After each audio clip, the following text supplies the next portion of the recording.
My name is Celeste Hernandez, and this is my presentation on healthcare reform. Table of contents. I'm going to be talking about many different issues within the healthcare system. First topic is issues with the healthcare system, healthcare issues within high income countries, universal insurance, U.S. patient centric healthcare, improved quality of healthcare, ways to decrease inflation rates, pros and cons, conclusions, and then lastly show you my reference page. Issues within the healthcare system.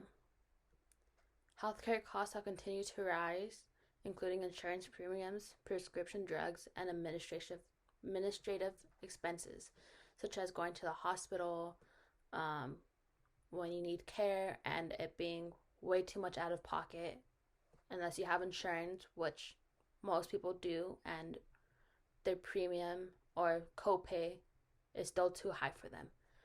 Straining budgets for many individuals and families, many people having lack of access to affordable health care, and individuals being uninsured or underinsured. Which this being said, people who are uninsured really don't want to go to hospitals or go to get care because they can't afford to pay these out-of-pocket expenses, or people being underinsured, not being able to pay the copay, or the insurance paying very little portion of their expense, and then the patient having to pay ridiculous amounts of money to cover their pay. Some more is quality of care among providers. Inconsistent outcomes persist among different demographics, can cause medical errors and adverse events. Technological advances have potential to improve healthcare delivery and outcomes. This being involving more doctors into helping patients, getting a system down where everyone is a priority. And then the rapid advancement challenges data privacy, cybersecurity, and equitable access to innovative treatments. Healthcare issues in high income countries. Many countries struggle with healthcare rising costs. Universal healthcare coverage is a challenge to access in many geographical regions, but in these high income countries, it is very easily obtained because most countries have universal healthcare, which they don't have to pay anything out of pocket. But with this, doctors don't make a lot, and then this causes doctors to be overworked, not doing the right prescriptions or not treating them well. Some more, patients coming in because they know they can get the care, but not really being sick in a sense. Disparities in health outcomes persist in many high income countries. Issues this can cause again is shortages of healthcare professionals, fragmentation within the healthcare delivery systems. And while many high income countries have made strides in adopting electronic health records, it can also challenge remains in data security and maximizing the potential of digital health solutions. Universal insurance. Every citizen is entitled to some basic type of healthcare coverage, regardless of their income, employment status, and pre-existing health conditions. This system aims to ensure that everyone has essential healthcare services without facing a financial burden. Universal insurance has been achieved through various single-payer systems where the government is the sole insurer. The goal of this is to have everyone have health insurance, which is a law in the U.S. more, but also it will help many low-income families, people who are undocumented in the United States to have some type of insurance. It is very, very hard for people to pay for insurance. So having some type of universal insurance where it could be a little cheaper, but still gains these people access to healthcare. And then there's underinsured or uninsured. Uninsured is referring to people who don't have any insurance, who don't want to get insurance because they do not have the money to pay for it to gain these accesses in healthcare, who only have to go to the emergency room when they really truly need it, who get sick and stay home because they don't have that money to pay these fees and payments to go see a doctor, compared to someone who is being underinsured. These premiums with their insurance companies really do not help them with anything when it comes to going to see a doctor, for medication, for examinations in the ER. Really probably paying like $200 of that payment, and the patients or the people who are underinsured paying thousands of dollars out of pocket, leaving them financially burdened in these situations. U.S. patient-centric healthcare. A healthcare approach that places the patient at the center of decision-making and healthcare delivery, understands the needs, preferences, and values the patient, aims to provide personalization and coordination among the holistic care. This involves patients to actively participate in their healthcare journey. Implementing patient-centric healthcare in the U.S. involves reorienting the healthcare delivery system, policies, and practices.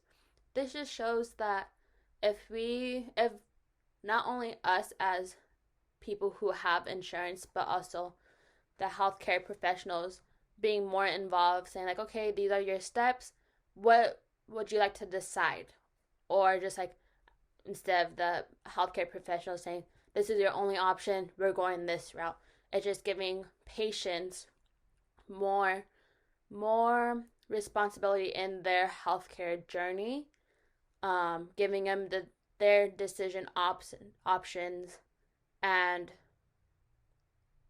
actively participating them in their whole process of getting better or surgery type situations. Improve quality healthcare. Improving healthcare in the United States requires various aspects such as healthcare delivery, patient outcomes, and system performances.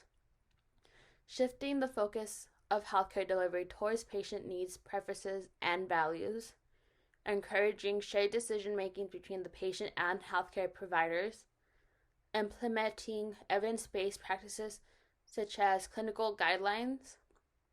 Also ensuring that healthcare interventions are based in the latest scientific evidence that can help standardize care delivery and improve patient outcome. This shows that by improving healthcare delivery and improving healthcare, it could give patients more satisfaction that they are being treated fairly, they are getting the practice that they need for healthcare. To continue this, to improve quality of healthcare, we can improve coordination and communication between healthcare providers, including primary care physicians, specialists, and other caregivers. As long as the healthcare system implements care coordination mechanisms to ensure that patients receive seamless and integrated care across different settings and providers. By addressing health disparities, we must take steps to target interventions to address social determinants of health and improve health equality or equity. If the U.S. involves patients and their families as partners in healthcare instead of just patients. Decision making, qualities improvement effort. It improves efforts and safety innovations can help empower patients to participate in their own care. Decrease inflation rates. By investing in preventative healthcare measures such as vaccination screenings and lifestyle interventions, preventing illnesses and complications over time could help lower healthcare costs by lowering by insurance being able to help pay for more visits to your primary physicians can also lower illnesses and can lower healthcare costs by negotiating drug prices with pharmaceutical companies. It could also lead to more companies pushing generic brand medicine, instead of going with big name pharmaceutical companies or which are basically the same medicine, just one has a big name company compared to a generic brand company. By promoting generic medicine, it can lower down costs, which has been a significant driver of healthcare inflation. Healthcare systems should make a transition of a value-based model, payment model that rewards healthcare providers for providing high-quality healthcare. Another reason why we need to decrease inflation rates, mostly against medicine, is an example. People who have diabetes, a lot of people miss their insulin intake because they're trying to stretch out their insulin to make it last longer, because insulin prices are so high nowadays, which when it used to be maybe $100 before, the prices have went up to about $400, $500, and most people can't afford paying that much money for them to keep feeling better. Pros and cons. Reform measures aims to increase access to healthcare services for more people. Preventative care has better healthcare outcomes, reduces healthcare. Increased government involvement can lead to more regulations to slow down decision making.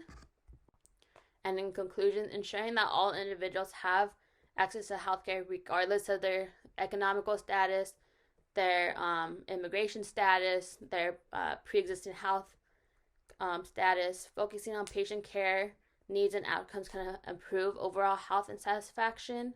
Also ensuring that healthcare reforms are sustainable in the long run. Hopefully lowering the cost that people need to pay, and recognizing that the healthcare reform is an ongoing process and requires various evaluations throughout the next few years and improvement to help people get to where they need in healthcare. Thank you.